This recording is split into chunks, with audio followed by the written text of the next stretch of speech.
Hi guys, ఎలా ఉన్నారు? మరో ఇంట్రెస్టింగ్ వీడియోతో మళ్ళీ మీ ముందుకు వచ్చాను. ఈ వీడియో చివరి వరకు చూసి నచ్చితే ఒక లైక్ వేసుకోండి.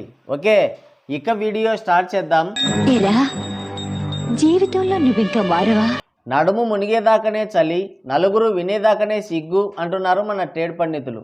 మన పవర్ బాబు నటించిన క్యాబేజీ ఆడియన్స్ని అతలాకుతలం చేస్తోంది. అత్తారింటికి దారేది తర్వాత మన పవర్ బాబుకి బ్రేక్ ఈవెన్ దారి మూసుకుపోయింది.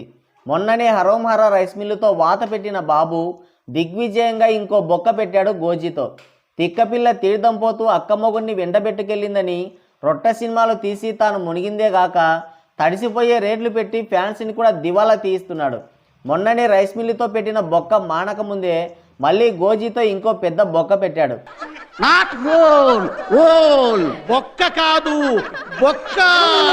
తేరగా వచ్చినోడికేం తెలుసు వేసే ముడి నొప్పి. బాబుకేం రోజుకు 2 కార్డులు తీసుకొని ఆ దరిద్రం అంతా ఫ్యాన్స్ నెత్తిన వేసి మీ కోరిక మేరకే టికెట్ రేట్లు పెంచాను అంటాడు. పాపం పవర్ బాబు సినిమాలకి టికెట్లు పరాపరా చింపి దారిద్ర్య రేఖ దిగువకు జారిపోతున్నారు వీర సైనికులు. అలివిగాని ఆలిని కట్టుకొని మురిగి చచ్చరా ముండా కొడుకు అన్నట్లయిపోయింది వాళ్ళ పరిస్థితి. ఇప్పుడు ఈ గోజీ కూడా బాక్స్ ఆఫీస్ని బెంబేలెత్తిస్తుంది. రోజుకి 2 కార్డులు తీసుకొని పవర్ బాబు గారు ఎలగబెట్టిన అద్భుత కళాఖండం ఇదే. ఒకే సంవత్సరంలో 2 రొట్ట సినిమాలు ఇచ్చిన ఘనమైన చరిత్ర మన బాబుదే.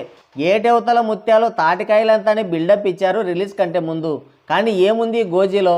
ఒక సాదా సీదా రొట్ట సినిమా, ఓవర్ ఎలివేషన్స్. ఇలాంటి ఉల్లిపాయ ఎలివేషన్ సినిమాలో డజన్ల కొద్ది వచ్చాయి మనకి. రావడం కసా నరకడం కనబడకుండా పోవడం, మళ్ళీ రావడం తకతక కాల్చడం కనబడకుండా పోవడం, మళ్ళీ రావడం కత్తి తిప్పడం నరకడం రిపీటు. మరి దీంట్లో ఏం నచ్చిందో తెలియదు కానీ వీర సైనికులు దీన్ని పట్టుకొని ఊగిపోతున్నారు. వీళ్ళ ఆవేదన ఆర్తనాదాలు తప్ప ఏం లేదు సినిమాలో. వాళ్ళ కోసమే సినిమా తీశారు కాబట్టి రెండో రోజు థియేటర్లన్నీ ఖాళీగానే ఉన్నాయి. ఈ రొట్ట సినిమా కోసం కూడా సుజిత్ అన్నయ్య పవర్ బాబు వెంట 4 ఏళ్ళు తిరిగాడంటే, అది కూడా కాళ్ళరిగేలా తిరిగాడంటే ఇక మన బాబు డెడికేషన్ ఏంటో అర్థం చేసుకోండి. డెడికేషన్, టైం సెన్స్ లేని హీరోతో సినిమాలు తీస్తే రిజల్ట్ ఎలా ఉంటుందో హరోంహర రైస్ మిల్లు, ఈ క్యాబేజీ సినిమాలే నిదర్శనం. రెండింట్లోనూ బాబు ఏలెట్టి గెలికాడు. దీనికి అక్కడక్కడ ఏలెట్టి తీశాడు. కానీ రైస్ మిల్లుకి మాత్రం సెకండ్ హాఫ్ అంతా ఒకటే గెలుకుడు. వచ్చిరాని డైరెక్షన్ చేసి మొత్తానికే కొరివి పెట్టాడు. మళ్ళీ ఇంతలోనే ఇది సినిమా మొత్తం ఎలివేషన్. ఫైట్లు, నరకడాలు, చంపడాలు తప్ప ఒక స్టోరీ కానీ ఒక ఎమోషన్ కానీ ఏమన్నా ఉందా? అంతా డొల్లా. పైపెచ్చు బాబు అరుపులు. తమన్ బీజిఎంనే డామినేట్ చేసే విధంగా అరిచాడు బాబు. ఫ్యాన్స్కి మాత్రమే ఇది ఓజీ, కామన్ ఆడియన్స్కి గోజీ. ఇక కలెక్షన్ల విషయానికి వస్తే వీర సైనికుల ఆస్తులు అమ్ముకొని డే 1 కలెక్షన్లు ఇచ్చారు.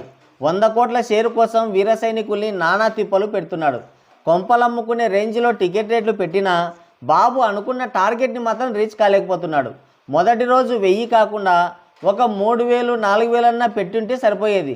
బాబు ఆకలి తీరేది, వాళ్ళకి దూల తీరేది. మరెందుకనో వదిలేశాడు. మొత్తానికైతే డే 1 ఫేక్ పోస్టర్ దించారు.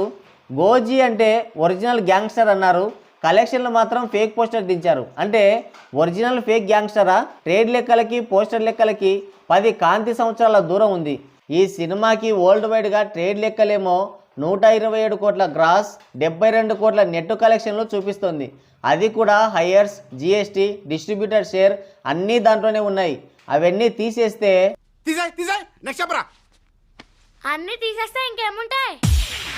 అన్నీ తీసేస్తే చిల్లరే మిగిలేది. ఈ వచ్చిన కలెక్షన్లు కూడా దారి దోపిడీ చేసి 800, 1000 అని టికెట్ రేట్లు పెంచి అందిన కాడికి దోచుకుంటే వచ్చాయి. లేదంటే గ్రాసే 60 కోట్లు దాటేది కాదు.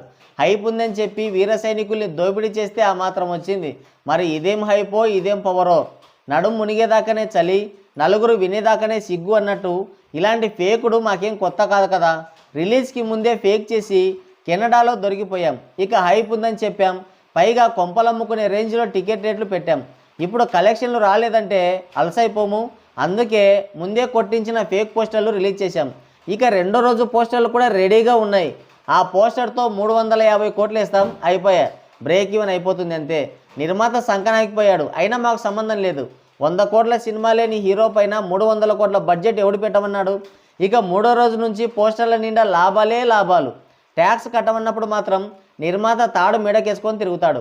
నాగబాబు అంకుల్ అంటే మా సొంత బ్లడ్ కాబట్టి ఆదుకున్నాం. ఇక దానయ్య ఎవరని?